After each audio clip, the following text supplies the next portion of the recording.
We decided to build the largest smog vacuum cleaner in the world.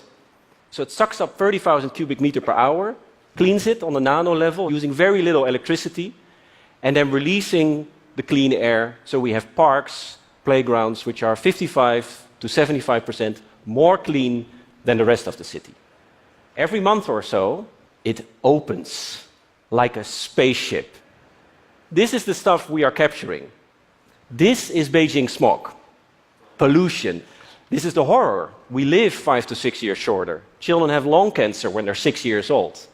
And we realize that 42% is made out of carbon. And carbon, of course, on the high pressure, you get diamonds, yes. So inspired by that, we compress it for 30 minutes and making smog-free rings. And so by sharing a ring, you donate 1,000 cubic meters of clean air to the city where the tower is in.